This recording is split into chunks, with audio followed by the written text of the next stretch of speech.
Welcome back to Menninger Mindscape, our series of podcasts that we have been doing at the Menninger Clinic. We have an interesting guest today, Dr. Alok Madan. Alok, welcome.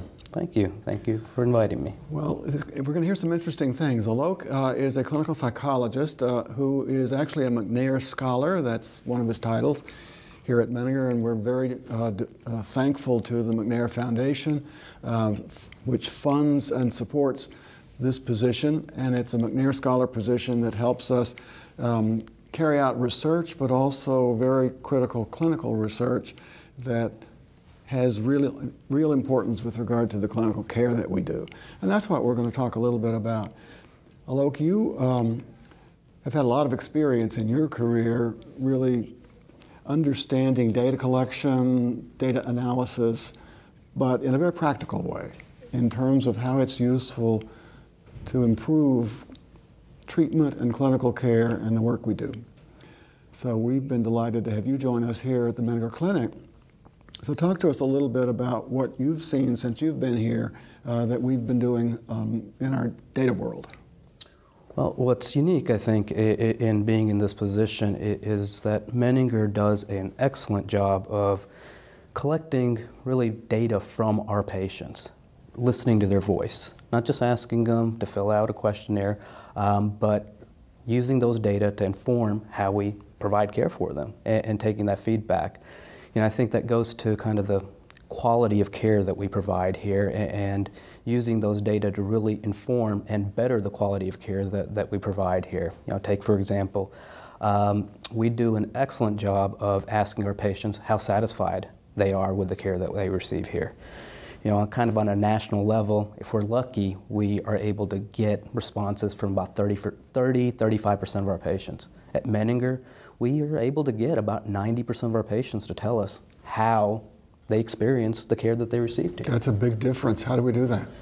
I think it's built onto a framework. There's an underlying architecture that's part of the clinical care here, in that we routinely ask patients, we survey them at admission, during the course of their treatment, and at discharge.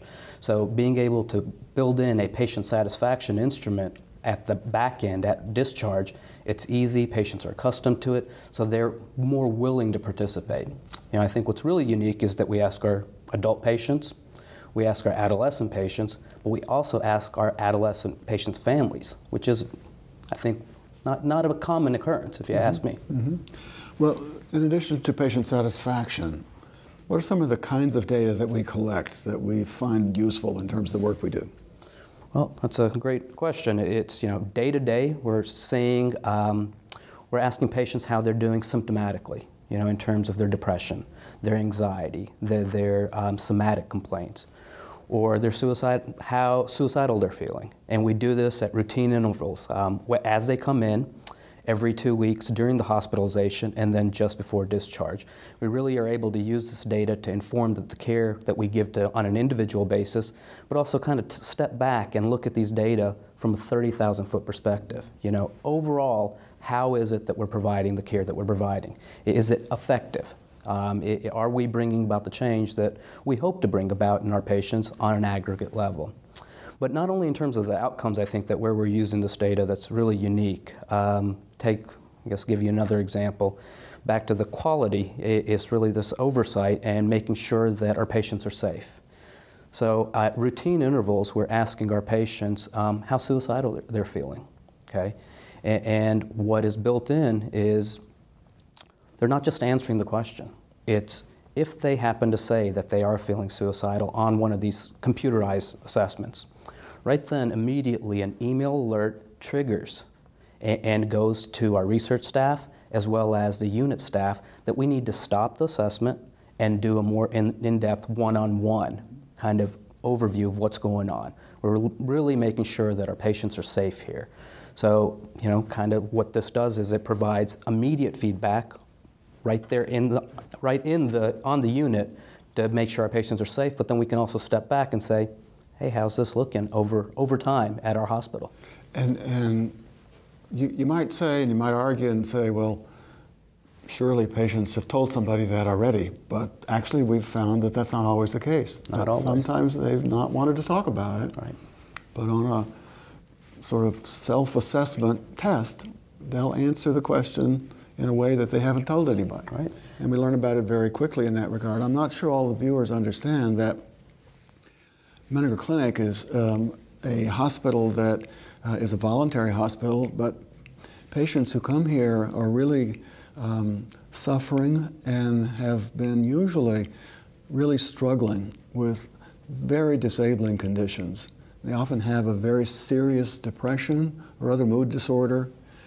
Sometimes it's combined with substance use, and even on top of that, there may be other problems. So the regular treatment that's available through the usual channels most of the time hasn't worked very well or hasn't lasted very long. Right. So when we're trying to figure out a better way to help patients get better, these kinds of data are clues that can focus us on areas that may not have been so centrally in focus in the past. Couldn't agree with you more. You know, it gave you some hard numbers. About 60% of our patients admit feeling suicidal.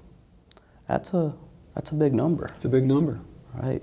And I don't mean to say that our computerized assessments are the only way that we keep up with our patients and provide safety. This is in addition to standard of care, where when they're meeting with their psychiatrists, psychologists, social workers, you know, that assessment is happening all the time. And then nursing staff, it's part of every 8 hours they assess, and then as needed more frequently. So this is just one more layer of safety and oversight to make sure that we're providing the best care possible for our patients. Now, some of the kinds of things that we collect, then you're helping us put together longitudinally over time. Mm-hmm. So we can see from the front door to the back door, and patients stay here several weeks. In fact, 6 to 8 weeks is often the average length of time patients are here. So you're able to collect the data to see, is depression dropping and decreasing? Is the ability to sort of relate to other people and function improving? Is the patient's ability to relate to other people getting better?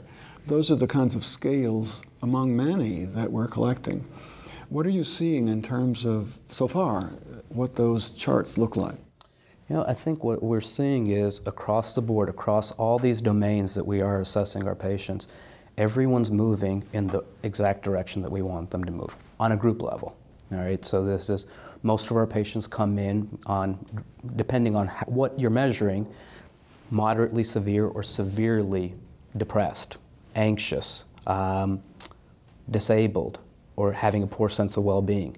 And with each subsequent assessment at the 2-week mark, you see a big drop.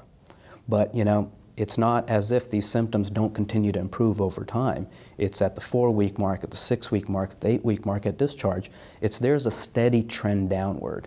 So while there are big gains on that front end, you know, I think that probably would be selling the treatment short to say that there isn't additional gains to be had, and this is across domains. Mm-hmm. You know, again, not every patient's getting the exact same treatment, nor do they present with the exact same illnesses. But if you look at them in aggregate and kind of on average, the depression goes down, the anxiety goes down, the somatic complaints go down, sense of well-being improves, ability to function day to day gets better. And they're, not to say that everyone's walking out of here in the exactly normal range, but they are much better than when they walked in. Right.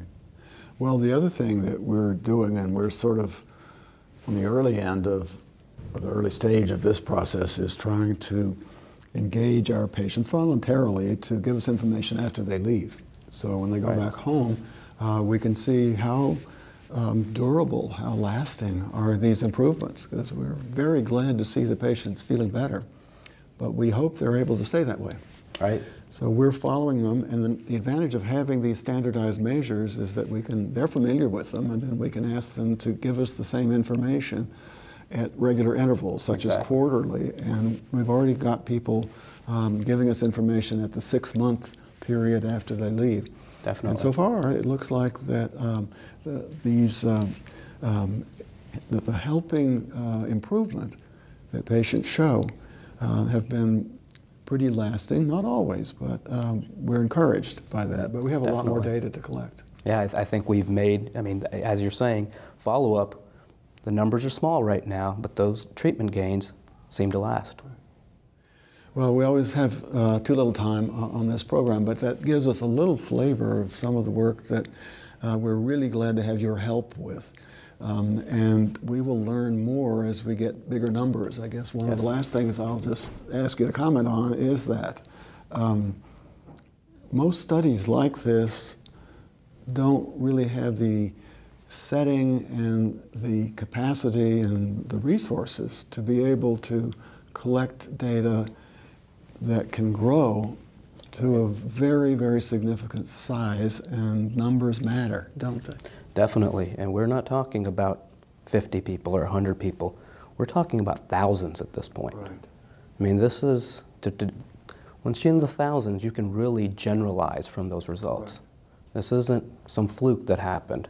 We're talking 1,000 patients that walked in to the hospital and demonstrated improvement. Well, we're going to learn more about it, but it's wonderful to hear a little bit and to have you helping us with it. And thank you for joining us today, Alok. Thank you very much. And thank you all for joining us again, and we look forward to seeing you next time.